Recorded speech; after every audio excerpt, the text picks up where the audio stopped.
Salut, bonne journée. Mon nom est Chantal Roberge-Dupuis. Je suis infirmière, je suis psychoéducatrice et je suis journaliste.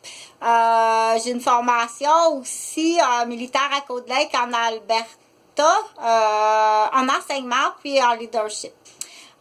J'ai été élevée dans un milieu super agréable. J'ai eu une enfance tout à fait fantastique où j'ai grandi dans une réserve l'été. Donc, on dit une réserve, un milieu protégé en réserve à la campagne avec mes cousins, avec ma maman puis mes tantes. À cause que papa, il travaillait à ce moment-là, il était criminologue et enseignant, professeur, teacher dans les milieux carcéraux de haute détention.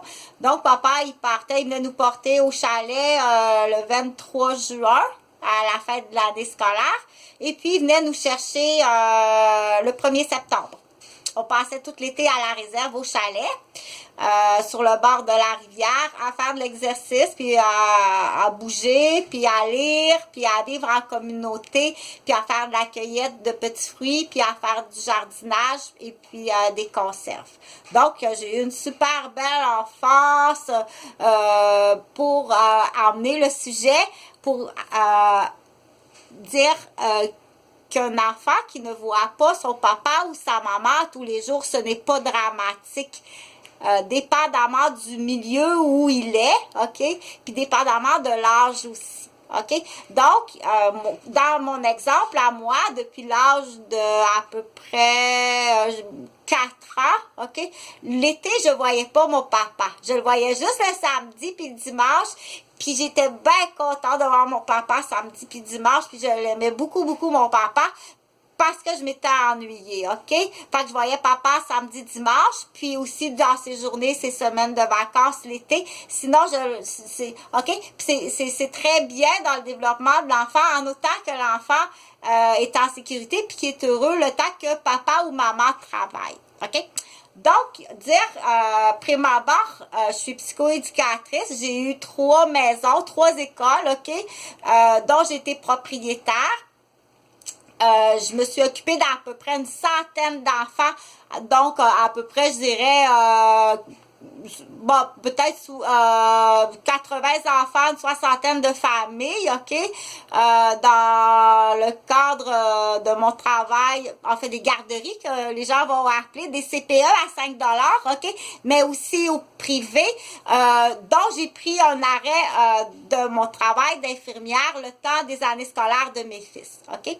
Donc, le temps que mes garçons étaient ce qu'on appelle en scolarité primaire et début secondaire, pour ne pas jumeler à la fois la surcharge d'une mère, OK, dire, bon, je suis infirmière de soir ou je suis infirmière de nuit. Donc, moi, j'ai fait le choix d'arrêter quelques années le travail d'infirmière, OK, pour reprendre mon travail d'infirmière. Pour le reprendre, bien entendu, au nombre d'années avant que mon permis soit échu. OK? C'est là qu'on dit que débrancher la ligne, c'est très grave. OK? C'est très grave. Puis ça, c'était juste pour m'en souvenir parce que j'avais fait des téléphones. OK? Donc, aussi, à être infirmière, continuer mes études, puis à être infirmière scolaire. Donc, parce qu'il faut tout justifier, là, parce que je savais, mon père me l'avait dit. Mets-toi des postes mémoire. Mets-toi des postes mémoire parce que il faut que les citoyens le sachent, OK? Qu'il existe des armes, puis ces armes-là sont entre les mains des policiers, puis sont entre les mains de l'État, puis sont entre les mains de zones de mafioso, OK? Dont la police est eux-mêmes mafia, OK? Que quand ils veulent se débarrasser de quelqu'un, pas parce que la personne est méchante, mais quand ils veulent se débarrasser, puis de qui qu'on veut se débarrasser, mais c'est plate à dire, hein? Mais les gens qu'on veut se débarrasser, c'est les gens qui voient les dossiers qui sont illégaux. Donc, c'est les médecins, c'est les infirmières, c'est les travailleuses sociales, c'est les psychoéducatrices, puis c'est les professeurs. C'est là qu'à un moment donné, on dit il va y avoir comme un problème d'intérêt, là. OK? Il va y avoir vraiment un problème d'intérêt, là. Si ta femme, dans l'exemple, elle est travailleur social ou les psychologues dans une école, OK? Puis que tu arrives avec une montagne d'un bagage, là, c'est là qu'il va y avoir vraiment un problème de dire Donc, il faut garder espoir, il faut surtout pas, en fait, c'est qu'il faut vraiment garder espoir puis dire,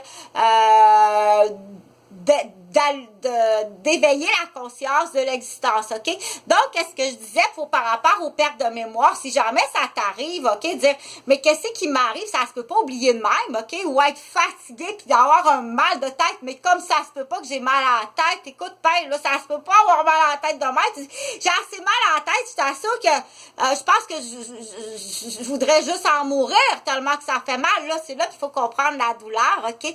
En tant que personne qui fait une cueillette de données, si tu vas voir le médecin puis qu'une patient ou une patiente qui dit ça, le médecin doit être au courant de dire, OK, il y a des armes maintenant qui existent, là, puis que je t'assure que t'as vraiment l'impression que t'as une décharge nucléaire dans la tête tellement que ça fait mal, OK? Là, c'est là qu'on dit, pourquoi t'avises pas les citoyens, puis il faut que le système soit avisé pour comprendre que tu ne dois pas le savoir parce que tu fais le niaiseux ou à chaque fois que tu te présentes à l'urgence, c'est un peu long, puis attendre le changement de chiffre, puis c'est à se demander que si l'homme qui apparaît, c'est un médecin ou bien c'est dans le changement de chiffre, puis c'est le concierge qui s'est mis un sarrau sur ses épaules, puis qui a ouvert la clé du bureau. C'est à se demander, OK, comment que l'arnaque peut être dégueulasse dans certaines petites villes, là. Okay.